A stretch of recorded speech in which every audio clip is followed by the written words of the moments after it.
நீங்க இதில் பார்த்து கொண்டு இருக்கிறது பிரான்ஸ் நாட்டில் மூ என்று அழைக்கப்படுற ஒரு நகரத்தின் காட்சி. இந்த நகரத்தில் முக்கியமாக பார்க்க வேண்டிய ஒரு இடமாக சொல்லப்படுவது இந்த நகரத்தின் ஒரு வட்டாரத்தை. இதை பிரெஞ்சு மொழியில லவில் மெதியவால் என்று சொல்லப்படுது. அதாவது பழமை வாய்ந்ததாகவும் கோட்டை, தேவாலயங்கள், மியூசியம் போன்ற இடங்கள் எல்லாம் நெருக்கமாக அமைந்திருக்கும் ஒரு இடத்தை லவில் மெதியவால் என்று சொல்லப்படுது. பிரான்ஸ்ல இப்படி நிறைய இடங்கள் இருக்குது. அதுல ஒன்றுதான் இந்த மோ நகரத்தில் இருக்கிற இந்த லவில் மெதியவால். இந்த நகரத்தை நடந்து சுத்தி பார்த்தா தான் அழகா இருக்கும். அதாவது நகரம் முழுவதும் சுத்தி பார்க்கறதில்ல, நான் சொன்ன அந்த லவில் மெதியவால் என்ற அந்த வட்டாரத்தை மட்டும் சுத்தி பார்க்கறது மிக அழகா இருக்கும். நடந்துதான் சுத்தி பார்க்க வேண்டும், நடந்தே சுத்தி பார்க்க வேண்டிய கட்டாயம் இருக்கிறது. காரில் சென்றால் காருக்கு நிறைய பணம் செலவாகும். அதோடு 5 நிமிடத்தில் சென்று பார்க்க வேண்டிய விடயத்தை நாங்கள் அரை மணி நேரம் காரில் சுத்த வேண்டி இருக்கும். ஆகவே நாங்கள் எங்களுடைய காரை ஒரு இடத்தை நிறுத்திவிட்டு நடந்தே அந்த ஊரை சுத்தி பார்த்தோம். கிட்டத்தட்ட ஒரு அரை மணி நேரத்துக்குள்ள சுத்தி பார்க்கலாம். வேகமாக சுத்தி பார்க்க வேண்டும் என்று சொன்னால், இல்லாவிட்டால் 1 மணி நேரம் 1.5 மணி நேரம் ஆறுதலாக அந்த அழகுகளை ரசித்து பார்த்து கொண்டு வரலாம். மிக பழமை வாய்ந்த இந்த நகரத்தை லசித்தே புளோந்தாஜினே என்றும் அழைக்கப்படுது.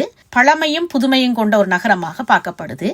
பழைய கட்டிடங்கள், பழைய வீடுகள் போன்ற விடயங்கள் எல்லாம் இங்க நிறைய காணக்கூடியதா இருக்குது. நிறைய வீடுகள் பழுதா போய் அதை பயன்படுத்தாமல் கூட இருக்கிறத பார்க்கக்கூடியதா இருக்கிறது. இந்த நகரத்துக்குள்ள இருக்கிற வீடுகள் அதிகமாக ரெஸ்டாரண்டாகவே பயன்படுத்தப்பட்டு கொண்டு இருக்குது. இதனுடைய வீதிகளை பார்த்தால் ஏற்ற இறக்கங்கள் அதிகமாக இருக்கும் ஒரு வீதிகளாக இருக்குது. நீங்க லூத் என்ற இடத்துக்கு போயிருந்தீங்கன்னு சொன்னால் அங்க நீங்க பார்த்திருப்பீங்கள், அந்த வீதிகள் எல்லாம் ஏற்றமாக இருக்கும் அல்லது இறக்கமாக இருக்கும், பள்ளம் வீடாக இருக்கும். அதே போலதான் இந்த ஊர்ல இருக்கிற வீதிகளும் இருக்குது. வீடுகள் எல்லாம் மரப்பலகையில அமைத்தது போல மிக அழகாக இருந்தது. அதுல முக்கியமாக les maisons suspendues என்று சொல்லி தொங்கிக் கொண்டிருக்கும் வீடுகள் என்ற ஒரு விடயத்தையும் குறிப்பிட்டிருந்தார்கள். தொங்கிக் கொண்டிருக்கும் வீடு என்ற விடயத்துல ஒரு வீட்டை நாங்கள் பார்த்தோம். வீதிக்கு 2 புறமும் இருக்கிற கட்டடங்களின் நடுப்பகுதியில தொடர்பு கொண்டு ஒரு வீடு அமைக்கப்பட்டிருக்குது. அந்த வீட்டுக்கு கீழால நாங்கள் நடந்து போகக்கூடிய மாதிரியான ஒரு இடவாய்ப்பு செய்திருக்குது.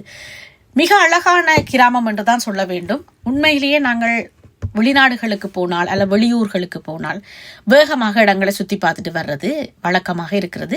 என்னுடைய வழக்கம் அதுதான். ஆனால் நீங்கள் பிரெஞ்சுக்காரரை பார்த்தீர்களானால் நின்று நிதானமாக ஒவ்வொரு விடயத்தையும் சுத்தி பார்ப்பார்கள், மிக ரசித்து பார்ப்பார்கள். நானும் என்னுடைய வயது காரணமாகவோ தெரியவில்லை, அல்லது நிறைய தேட விரும்புவதாலோ தெரியவில்லை, நிதானமாக ஒவ்வொரு விடயங்களையும் ரசித்து பார்ப்பது மிகவும் பிடித்த விடயமாக இருக்கிறது.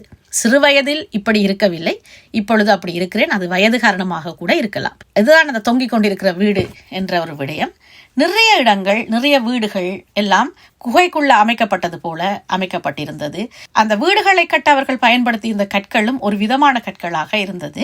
ஒரு பழமையான நகரம் ஒன்று பிரான்ஸ் நாட்டில், அதுவும் பாரிஸிலிருந்து 200 கிலோமீட்டர் தொலைதூரத்தில் இருக்கிறதுன்றது ஒரு சிறப்பான விடயம்தான். பிரான்ஸ் நாட்டில் நீங்கள் இருக்கிறீர்கள் என்று சொன்னால் இப்படியான இடங்களுக்கு சென்று பாருங்கோ.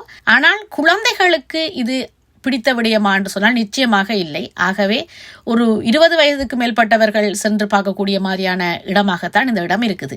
குழந்தைகளுக்கு இங்க என்ன இருக்குன்னு சொன்னால் 2 மியூசியங்கள் இருக்குது. அதை பற்றி நான் உங்களுக்கு பிறகு சொல்றேன். இந்த நகரத்துல மிகப்பெரிய ஒரு கத்தீட்ரல் இருக்குது, மிகப்பெரிய ஒரு தேவாலயம், கிட்டத்தட்ட மிக பழமையான தேவாலயம் ஒன்று இங்க இருக்குது. 1400 சொச்ச காலத்துக்கு முன்னமே கட்டப்பட்ட தேவாலயம்.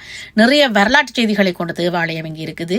2 அழகான மியூசியங்கள், இதெல்லாம் பார்ப்பதற்கு இலவசம்தான். அதே போல பார்க் இருக்குது. இந்த நகரத்தை நின்று சுத்தி நிதானமாக பார்க்கக்கூடிய அழகான விடயங்கள் இருக்குது. ஒரு கோட்டை இருக்குது. இப்படியாக நிறைய விடயங்கள் இங்கே இருக்குது. மேலே ஏறி இறங்கி ஏறி இறங்கி படிகளால் ஏறி இறங்கி என்று சொல்லி அழகாக அதை சுற்றி பார்க்க வசதி செய்திருக்கணும். ஆனால் நான் சொன்னது போல 20 வயதுக்கு மேற்பட்டவர்களுக்கு இப்படியான இடங்கள் பார்க்க பிடிக்கக்கூடும். அதே போல ஒரு 80 வயதுக்கு மேற்பட்டவர்கள் இதை சென்று பார்ப்பது மிக கடினம். என்று சொன்னால் இந்த ஊரை சுற்றி பார்க்கறதுக்கு நிச்சயமாக நடக்க வேண்டும், ஏறி இறங்க வேண்டும். நிதானமாக மெதுவாக நடந்து செல்லக்கூடிய வாய்ப்பு இருக்கும் என்று சொன்னால் நிதானமாக நடந்து சென்று பார்க்கலாம் வயதானவர்கள். இல்லை என்று சொன்னால் கடினம்தான். நான் உங்களுக்கு ஆசை காட்டிய பின் நீங்கள் அங்கு சென்று பார்க்கும் பொழுது கடினப்பட்டீங்கள் என்று சொன்னால் நீங்கள் என்னத்தான் திட்டுவீங்க. அதுக்காக தான் நான் வயதையும் சொல்லியிருக்கிறேன். குழந்தைகளுக்கு 2 மியூசியம் தான் இருக்குது, வேறு எதுவுமே இல்லை. அந்த கத்தீட்ரலும் பார்க்கக்கூடிய மாதிரியான ஒரு விடயம் தான், இந்த ஊரையும் சுற்றி பார்க்கக்கூடிய விடயமா இருக்குது. மற்றபடி குழந்தைகளுக்கான ஊரான்னு சொன்னால் இல்லை. பழமையை விரும்புபவர்கள், பிரான்ஸ் நாட்டின் வரலாறுகளை அறிய விரும்புபவர்கள், நாகரிகத்தை அறிய விரும்புபவர்கள், கட்டிடக்கலையை அறிய விரும்புபவர்கள் சென்று பார்க்கக்கூடிய ஒரு நகரமாக தான் மோ நகரம் இருக்குது. இந்த நகரத்துல இருந்து கொஞ்சம் தள்ளி கிட்டத்தட்ட நான் நினைக்கிறேன் ஒரு 50 கிலோமீட்டர் தொலைதூரத்துல ஒரு மிகப்பெரிய கோட்டையும் இருப்பதாக சொன்னார்கள். ஆனால் நான் அதை சென்று பார்க்கவில்லை. பிரான்ஸ் நாட்டை எடுத்துக்கொண்டீங்கன்னு சொன்னால் ஒரு ஊருக்கு ஒரு மியூசியம், ஒரு கோட்டை, ஒரு தேவாலயம் என்று சொல்லி பழமைகளை போற்றும் விடயங்களை பேணி காக்கிறதுல மிக பக்குவமானவர்கள் என்றுதான் நாங்கள் சொல்ல வேண்டும். பிரான்ஸ் நாட்டில் இருக்கிற விடயங்களை சுற்றி சுற்றி பார்க்கும் பொழுது எனக்கு சரியான மனக்கவலை வருவது எங்களுடைய அரசர்கள், மூவேந்தர்கள் என்று அழைக்கப்பட்டவர்கள், பிற்காலத்தில் ஈழத்தில் எங்களை ஆட்சி செய்த பண்டாரவன்னியன், சங்கிலியன் போன்றவர்களுடைய வரலாற்று செய்திகள் எல்லாம் இன்று எங்களுக்கு முன் எதுவுமே இல்லாமல் சென்று விட்டது. அதற்கு முக்கிய காரணம் அவர்கள் எந்த கல்வெட்டையும் பதிச்சு விட்டு செல்லாததுதான். அதற்கு பின் வந்த வெளிநாட்டவர்கள் எங்களிடமிருந்த அத்தனை பொக்கிஷங்களையும் சூறையாடி வந்ததும் ஒரு காரணம். அத்தோட அதற்கு பின்னுக்கு வந்த அரசியல்வாதிகள் எஞ்சியிருந்த எச்சங்களை காப்பாற்றாமல் கைவிட்டதும் இன்னொரு காரணம். எங்களுடைய வரலாறுகளை உலகமே மறைக்க ஆசைப்படுகிறது, மறைக்க விரும்புகிறது என்று சொன்னால் நாங்கள் மிக பழமையான வரலாற்றை கொண்டவர்கள் என்பதுதான் உண்மை. ஈழத்துக்கு செல்ற எங்களுடைய குழந்தைகள் வெக்கேஷனுக்கு என்னத்தை சுத்தி பார்க்கிறார்கள் என்று சொன்னால் கண்டி, நுவரேலியா போன்ற இடங்களுக்கு சென்று தேயிலை தோட்டங்கள், கண்டி நடனங்கள், புத்த விகாரைகள் என்று பார்த்துவிட்டு வருவது மிக மன வருத்தமா இருக்குது. இல்லை யாழ்ப்பாணத்துக்கு நாங்கள் போனோம் அல்லது எங்களுடைய தமிழ் ஈழத்துக்கு போனோமே ஆனால் அங்க என்ன பார்க்கிறார்கள் என்றால் கோயில்களை மட்டும்தான் சுத்தி பார்க்கக்கூடிய மாதிரி இருக்குது. அதுவும் வரலாறு படைத்த கோயில்களா என்று சொன்னால் நிச்சயமாக இல்லை. புதுசாக இப்ப கட்டி எழுப்பி விட்டு போட்டிக்கு பூசைகள் செய்யும், திருவிழாக்கள் செய்யும் கோயில்களாகத்தான் இருக்கிறது. நான் பிறந்து வளர்ந்த நல்லூரில் ஜமுனா நதி, சங்கிலியனுடைய மந்திரி சபை, இப்படியான நிறைய பல விடயங்கள் இருக்குது. அது எல்லாத்தையும் நாங்கள் பேணி காக்காமல் வந்து கொண்டிருக்கிறோம்.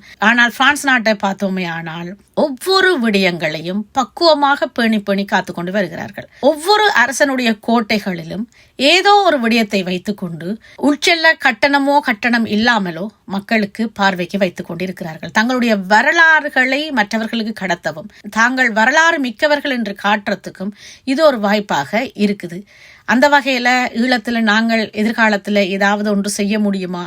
எங்களுடைய வரலாற்று செய்திகளை பேணி காக்கிறதுக்கு ஏதாவது வழி இருக்கா? விட்டதெல்லாம் போகட்டும், சரி மிச்சம் இருக்கிறதையாவது காப்போமா என்ற எண்ணப்பாடும் எனக்கு பல முறை தோன்றி இருக்குது. இந்த காணொளி உங்களுக்கு பிடிக்கும் என்று நினைக்கிறேன். பிரான்ஸ் நாட்டை பற்றி சொல்லுவதாக தொடங்கிவிட்டு இறுதியில் எங்கள் நாட்டில் வந்து நிற்கிறேன். எப்பொழுதும் மனக்குமுறல்கள் எங்களுக்குள் வந்து செல்வதால் நான் என்னுடைய குமுறலையும் உங்களோடு பகிர்ந்து கொண்டிருக்கிறேன். மோ நகரத்துக்கு சென்றீங்கன்றால் இப்படியான விடயங்களை சுற்றி பார்க்கலாம். மோ நகரத்துல மட்டும் 2 நாள் கழிக்கலாம். அதை சுற்றி இருக்கிற பல விடயங்களையும் பார்த்து கொள்ளலாம். உங்களுக்கு பிடிச்சிருந்தால் சென்று பாருங்க கோடை விடுமுறைக்கு. இன்னொரு காணொளியில் உங்களை சந்திக்கும் வரை உங்களிடமிருந்து விடைபெறுவது உங்கள் பிரியாளவன். நன்றி, வணக்கம்.